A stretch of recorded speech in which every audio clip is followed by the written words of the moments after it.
Today is Thursday, June the 12th, and it's an appropriate day for me to share some of the heaviness that's come over me this week for some reason. Quick update on the Spain thing. Looks like I'm halfway through getting our application in for a digital nomad visa where I will be a freelancer, hopefully working in Spain, and a freelancer for some companies that I own is kind of technically how it works out with the contracts. So that's kind of cool, kind of encouraging. I don't know whether we'll pull the trigger on utilizing the visa to stay in Spain, but at least the wheels are in motion so that we can figure it out. But this week in particular, when all this talk about lack of productivity, I thought I would sort of open this conversation up a little bit because there's a couple things that I've noticed that I'm challenged by. And it's not despair or depression, it's just a reality of being a business owner and not an operator in a business. I stand at arm's length from our active business, and we have great people that do great work every day, but there's just things that are popping up. And this week it occurred to me as I'm working through some of the challenges that come along with growth. You've heard me talk about over the last couple of weeks putting an accountant in place locally, taking our overseas work, bringing it here, because for the small price difference, having a physical body here that can join us in our office when we need them or be available to meet with our team is really, really helpful. And so that's really great. But now what's happened is we've moved on to some other things that I, as a business owner, am really feeling the pressure of. And one of them is there's this book I read called The E-Myth. I think I've got it back here. Good old E-Myth. This is a classic book. And it talks about how a great business should be something like a franchise. Franchise is a little bit of maybe an ugly word for some business owners to hear, but the idea is that you want to build a business where you can take average people and make them great. That's not to suggest that average people are going to become great, because most people aren't in a position to maybe do that for a whole bunch of reasons.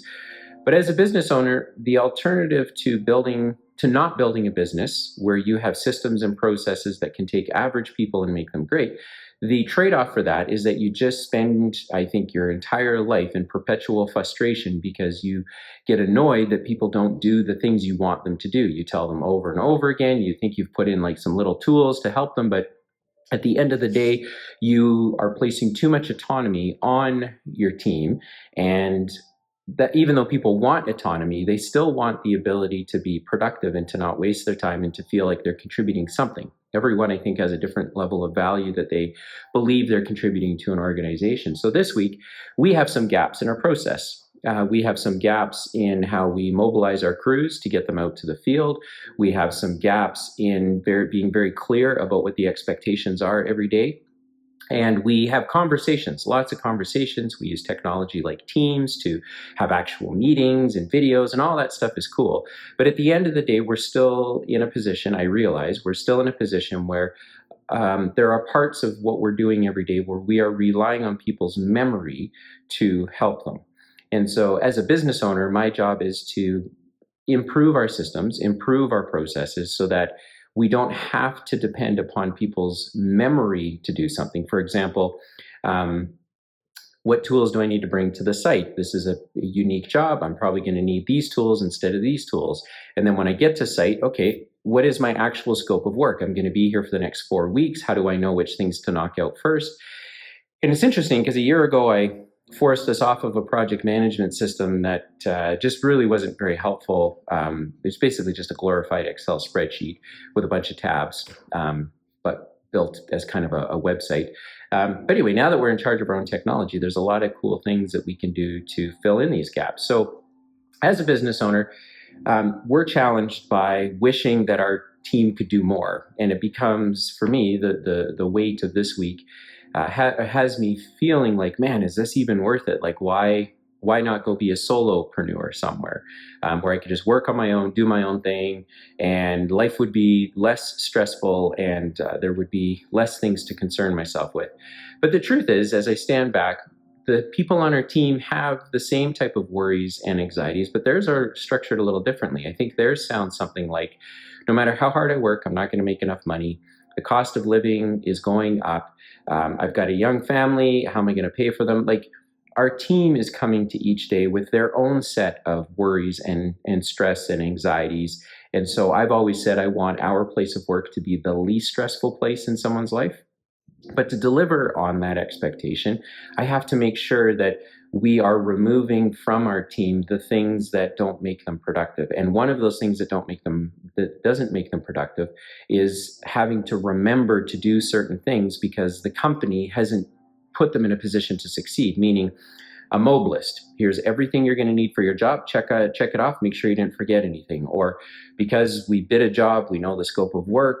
Each day we should be able to, our project managers should be able to pick off the scope of work that needs to be done for any given day and get it done. Now, someone listening to this would say, yeah, that's like Gantt charts and project management and schedules. And yeah, maybe, except all that stuff is pretty complicated. And for people in our line of work, they've got dirty hands, they're wearing PPE, they don't want to pinch and expand on a screen. They just want to go do their work, take home their paycheck, go home, make sure nobody gets hurt, fill out safety paperwork. And my job is to make sure that they can do that. So much like I'm challenged as a business owner to feel the weight and the burden of all of the things that we could be better at, that instead of that creating a sense of despair in my life, it's now become the catalyst for saying, wow, I really got to step up as an owner and give our team the tools they need so that they can succeed. And to the extent that I can remove from them all that manual memory work and instead can just put things in place, can put tasks or technology or tools in place to help them, I will remove some of that frustration that they're feeling. And then recognizing that our team is coming every day to their work with a whole backpack full of stuff, emotionally and otherwise, that only gets compounded in heaviness by our lack as a business to provide them with tools to help them succeed. So as a business owner, I know certainly a lot of my pals get frustrated because it feels like very thankless work running a business, because you feel like people don't do the right job. They don't do it the way you said, which is interesting because I have a rule in our business that you can't just say something to someone. It has to be in writing. It has to be acknowledged so that no one can say, well, I told you so. Well, I didn't really hear it that way, yada, yada, yada. So I'm challenged as a business owner because of my pals who would say, look, this is all not worth it.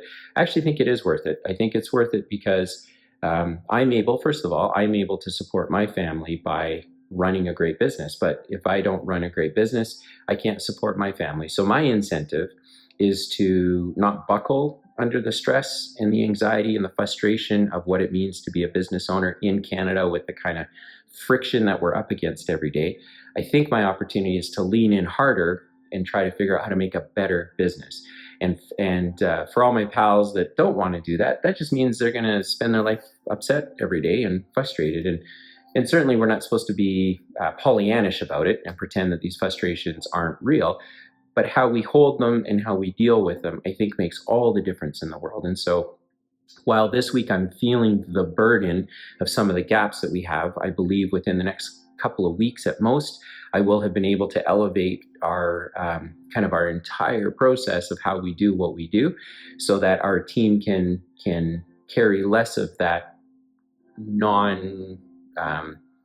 can carry less of the burden of having to remember things and get frustrated that the communication is breaking down and that they just aren't getting what they need from us. So I think that the idea of taking average people and giving them the opportunity to be great is my responsibility. I don't have to make them go through that arc, but I have to create an environment where they have to work pretty hard to fail. And right now, that isn't the case in our business. Our people can fail every day, not because they want to fail, but because I haven't put something underneath them to catch them and backstop them in the event that they're going down the path of failing on a particular task or an item. So if you're a business owner listening to this, certainly an owner-operator is different than an owner. And I realize that for an owner-operator who is in the field every day with their team doing the stuff, that this sounds a little bit different because you are right there beside your team, helping to fill in those gaps. You are the system. You are the process. But for someone who's in my position as an owner, not an operator, I don't get to stand beside my team every single day and be the system for them. I have to build a business that, much like a franchise, gives the same result over and over again in a very repeatable pattern, and the burden of having to rely on people to be extraordinary isn't required.